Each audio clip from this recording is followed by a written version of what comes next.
नमस्कार दोस्तों, Aditya educational class में आपका स्वागत है। आज हम यहाँ आप लोगों को बीएड डीएलएड से संबंधित पाठ्य योजना बनाना बताएंगे कि कैसे पाठ्य योजना बनाया जाता है। सबसे पहले ऊपर लिखते हैं आदर्श पाठ्य योजना। उसके बाद संस्था का नाम, जिस संस्था में आपको शिक्षण कार्य करना है उस संस्था का नाम लिखते हैं। जैसे यहाँ लिखा हुआ बाबू राजकरण सिंह स्मारक इंटर कॉलेज औलियापुर। छात्राध्यापिका का नाम या छात्राध्यापक का नाम, जो आपका नाम होगा यहाँ नाम अंकित करेंगे। दिनांक, जिस दिन आपको यह पाठ्य योजना शिक्षण कार्य करना उस दिन का दिनांक लिखेंगे। कक्षा 8 वर्गे, विषय विज्ञान भौतिक विज्ञान, चक्र पहला, अवधि 36 मिनट। यहाँ प्रकरण है ऊर्जा।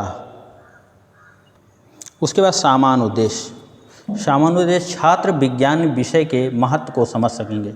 दूसरा, छात्र में प्रयोगात्मक शक्ति का विकास होगा। तीसरा, छात्र में खोज करने की शक्ति का विकास होगा। चौथा, छात्र में तर्क शक्ति का विकास होगा। पांचवा, छात्र में जिज्ञासा की प्रवृत्ति विकसित होगी। छठवां, छात्र को विज्ञान के मूलभूत सिद्धांतों और प्रक्रियाओं का ज्ञान होगा। सातवां, छात्र को भौतिक एवं रसायन के उद्गम एवं विकास का ज्ञान होगा। आठवां, छात्र में समस्या समाधान करने की शक्ति विकसित होगी। उसके बाद विशिष्ट उद्देश्य। विशिष्ट उद्देश्य का संबंध हमारा प्रकरण से होता है और सामान्य उद्देश्य का संबंध विषय से होता है। तो पहला यहाँ ज्ञानात्मक उद्देश्य है, छात्र ऊर्जा के बारे में जानकारी प्राप्त कर सकेंगे। दूसरा, छात्र ऊर्जा के बारे में जान सकेंगे। भावात्मक उद्देश्य, पहला, पाठ के संपन्न हो जाने पर छात्र ऊर्जा की जानकारी रख सकेंगे। दूसरा, छात्र ऊर्जा की उत्पत्ति के बारे में जान सकेंगे। क्रियात्मक उद्देश्य में पहला, पाठ के संपन्न हो जाने पर छात्र ऊर्जा के प्रकारों के बारे में जान सकेंगे। दूसरा, पाठ के संपन्न हो जाने पर छात्र ऊर्जा की संपूर्ण जानकारी रखते हैं। उसके बाद सहायक सामग्री, कक्षा उपयोगी सहायक सामग्री। पूर्व ज्ञान, छात्र ऊर्जा के बारे में सामान्य जानकारी रखते हैं। प्रस्तावना के प्रश्न, प्रस्तावित प्रश्न, संभावित उत्तर। पहला प्रश्न, हम कौन से ग्रह पर रहते हैं? छात्र बताते हैं पृथ्वी पर। दूसरा, पृथ्वी पर जीवित रहने के लिए क्या आवश्यक है? तो छात्र बताते हैं जल, वायु तथा भोजन। तीसरा प्रश्न, भोजन से हमें क्या मिलता है? छात्र बताते हैं ऊर्जा मिलता है। चौथा प्रश्न, ऊर्जा के विषय में आप क्या जानते हैं? अब यहाँ छात्र कुछ बताते हैं, मौन हो जाते हैं क्योंकि ये समस्यात्मक प्रश्न है।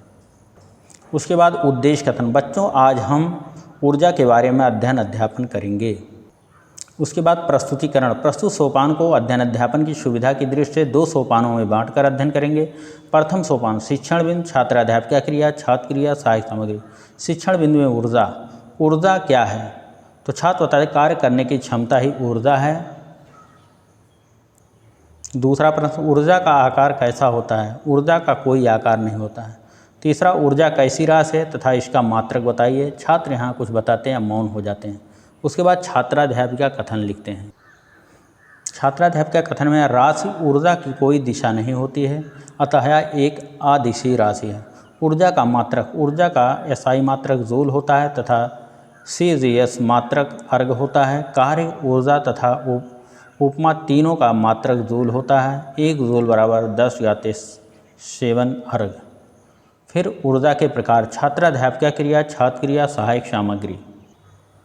पहला प्रश्न, किसी को कार्य करने के लिए हमें किसकी आवश्यकता पड़ती है? मतलब किसी कार्य को करने के लिए हमें किसकी आवश्यकता पड़े? छात्र बताते हैं ऊर्जा की। दूसरा, ऊर्जा कितने प्रकार की होती हैं? छात्र यहाँ बताते हैं कुछ, या शांत हो जाए, समस्यात्मक प्रश्न है। छात्राध्यापिका कथन, ऊर्जा अनेक रूप में विद्यमान होता है। ऊर्जा के मुख्य प्रकार का वर्णन किया गया। गतिज ऊर्जा, किसी वस्तु में उसके गति के कारण जो ऊर्जा आती है उसे गतिज ऊर्जा कहते हैं। जैसे गिरती हुई वर्षा की बूंदें आदि। गतिज ऊर्जा सदैव धनात्मक होती है। गतिज ऊर्जा E के बराबर 1/2 mv² बराबर v माने वेग, m माने द्रव्यमान। उसके बाद दूसरा, स्थितिज ऊर्जा, किसी वस्तु में उसकी विशेष स्थिति के कारण कार्य करने की क्षमता को स्थितिज ऊर्जा कहते हैं। इसका एसआई मात्रक जूल होता है। स्थितिज ऊर्जा बराबर EP बराबर mgh। यह तीसरा, यांत्रिक ऊर्जा, किसी वस्तु में की गतिज और स्थितिज ऊर्जा का योग उसकी कुल यांत्रिक ऊर्जा होती है। यांत्रिक ऊर्जा बराबर गतिज ऊर्जा प्लस स्थितिज ऊर्जा। उसके बाद रासायनिक ऊर्जा।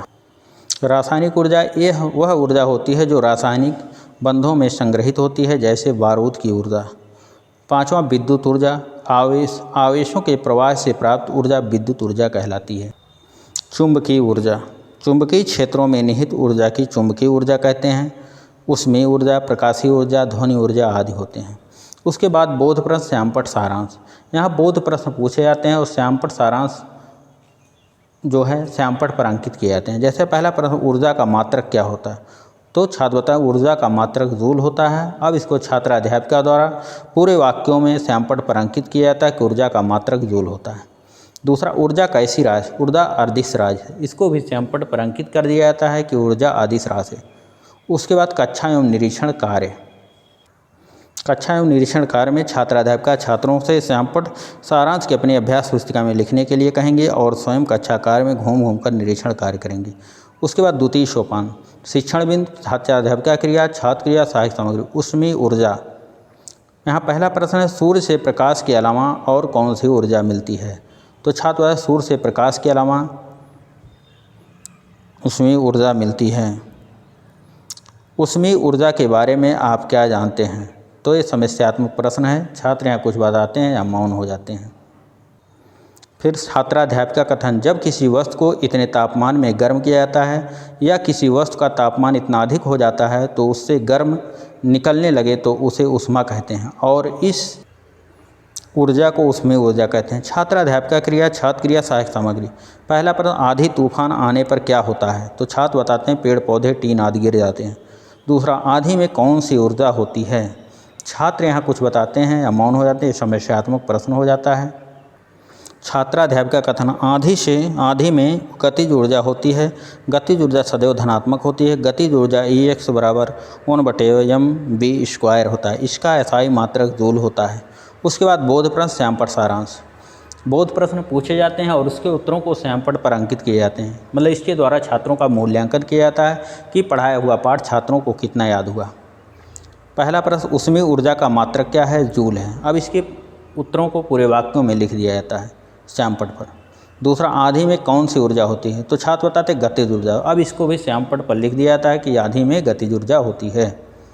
उसके बाद कक्षा एवं निरीक्षण कार्य। छात्राध्यापिका छात्रों से श्यामपट्ट सारांश अपनी अभ्यास पुस्तिका में लिखने के लिए कहेंगे और स्वयं घूम घूम कर कक्षा कार्य का निरीक्षण करेंगे। उसके बाद पुनरावृत्ति के प्रश्न।